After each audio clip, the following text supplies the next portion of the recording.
പിതാവിൻ്റെയും പുത്രൻ്റെയും പരിശുദ്ധാത്മാവിൻ്റെയും നാമത്തിൽ ആമേൻ. വിശുദ്ധ മർക്കോസിന്റെ സുവിശേഷം 5-ാം അധ്യായത്തിൽ 12 വർഷമായ രക്തസ്രാവക്കാരിയോട് ഈശോ, മകളെ, നിന്റെ വിശ്വാസം നിന്നെ രക്ഷിച്ചിരിക്കുന്നു. യഹൂദർക്ക് രക്തസ്രാവം വ്യക്തിയെ അശുദ്ധമാക്കും. അവൾ സ്പർശിക്കുന്ന വ്യക്തികളും ഇടങ്ങളും അവളെ സ്പർശിക്കുന്നവരും അശുദ്ധരാകും. അതിനാൽ മറ്റുള്ളവരുമായി ഇടപഴകാൻ അവൾക്ക് അനുവാദമില്ല. ലേവ്യരുടെ പുസ്തകം 15-ാം അധ്യായത്തിൽ സ്ത്രീക്ക് രക്തസ്രാവമുണ്ടായാൽ അവൾ അശുദ്ധയായിരിക്കും. അവളെ സ്പർശിക്കുന്നവരെല്ലാം അശുദ്ധരാകും.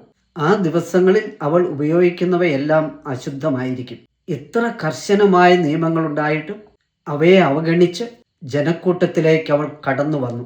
കർത്താവിൻ്റെ വസ്ത്രത്തിൽ സ്പർശിച്ചു.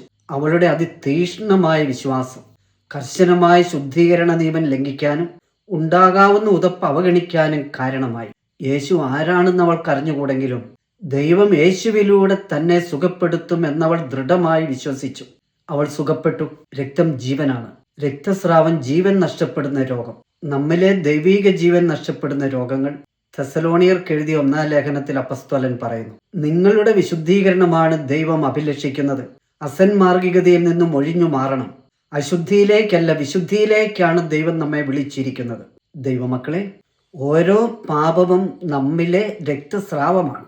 അവന്റെ വസ്ത്രത്തിലൊന്ന് തൊട്ടാൽ മാത്രം മതി, ഞാൻ സുഖം പ്രാപിക്കും എന്നവൾ വിശ്വസിച്ചിരുന്നു. തൽക്ഷണം അവളുടെ രക്തസ്രാവം നിലച്ചു.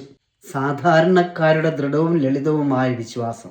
ഈ അവസ്ഥയിൽ ഈശോയ്ക്ക് എന്നെ രക്ഷിക്കാൻ കഴിയും, ഈശോയ്ക്ക് മാത്രമേ എന്നെ രക്ഷിക്കാൻ കഴിയൂ എന്ന ദൃഢവിശ്വാസം. അപ്പോൾ ഈശോ നമ്മോടും പറയും, നിന്റെ വിശ്വാസം നിന്നെ രക്ഷിച്ചിരിക്കുന്നു. സമാധാനത്തോടെ പോകുക, വ്യാധിയിൽ നിന്ന് വിമുക്തരായിരിക്കുക.